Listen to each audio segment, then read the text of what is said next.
Within the Fit Home project, we developed a one-stop shop model that helps homeowners make their homes more energy efficient without an upfront investment. We guide them through advice and installation and organize all technical and financial administrative steps in the background. The goal is to make the sustainable home improvement accessible for people who would normally not be able to participate.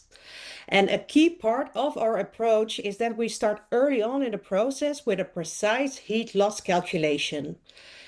That we do that in the home, and combine that with a clear cost calculation gives homeowners certainty about the full cost of retrofitting their home and the clarity about savings that they can expect. And that means that they know from the beginning that they will not end up worse off financially.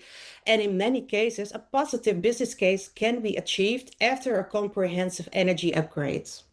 Clear from this conversation is that there's a lot of interesting innovation going on in the EU, and a couple of themes that I think come out are institutional innovation. I mean, the EIB has been around for a long time, but it's playing a very important role in this in terms of the fragmentation that you often get in the buildings and energy efficiency sector, and also in the banking sector. Luca will know that, for example, in Italy, banks are small, don't have that much capacity to do energy efficiency lending. You need institutional investors, etc., to step in and work at this intersection.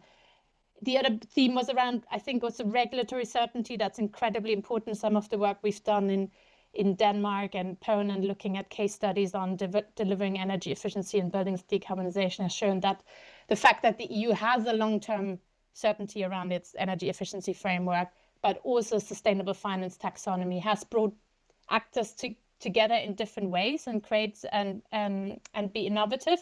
So this is all really good, but you asked me for my view, Nick. We are definitely still lagging behind. I mean, Ivo, you mentioned the numbers. I think we need 370 billion in Europe per year. And then you said we are at, what was it, 150 or so? Sorry, I don't want to misquote to you, but you can correct that later on. But we're definitely not where we want to be. And so we really need to get to the structural solution. We know that if we convince our members to change their way of doing business, we can make a massive systemic impact and guide the change in the entire society. What we have achieved. In the last 10 years, we have made the mortgage product the greenest asset in the balance sheet of the banks in Europe. With 12% of green asset ratio, mortgages are the greenest asset class in the balance sheet of the banks.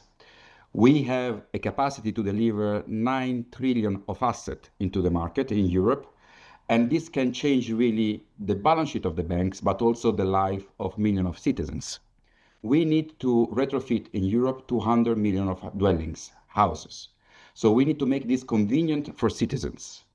So what we are doing is we are proposing a market roadmap for all our banks on how they can de-risk their balance sheet and how they can build an ecosystem. So for us, I mean, energy efficiency is a crucial part of the climate efforts, and it's a huge amount of money that we need. We need around 370 billion euros per year in this decade alone to reach our energy efficiency goals.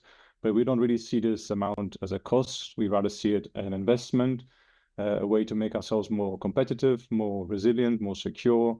And that's why we have the EU binding energy efficiency targets for 2030.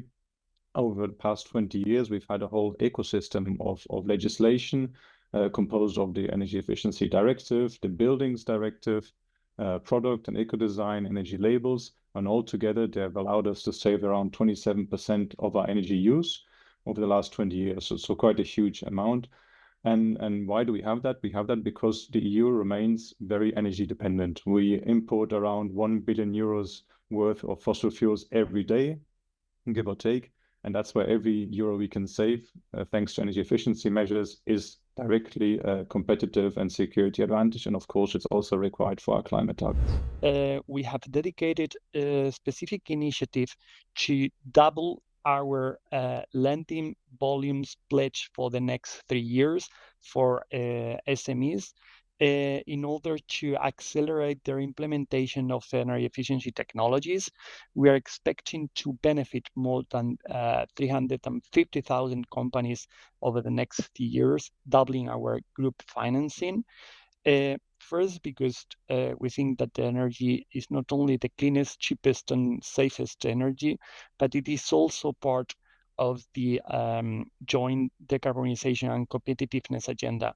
By implementing the most advanced energy technologies, SMEs are not only reducing their energy bills, are not only reducing their emissions, but they are also increasing their competitiveness position, and increasing the position vis-a-vis other competitors. But finance alone doesn't deliver energy efficiency, but we also need efficiency in how finance is allocated.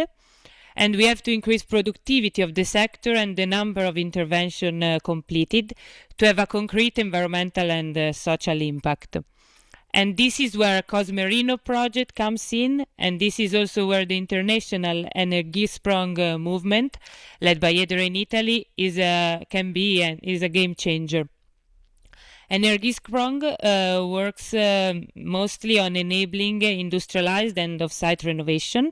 So it means integrated retrofit solution like insulated facade or energy modules that are designed and produced in a factory.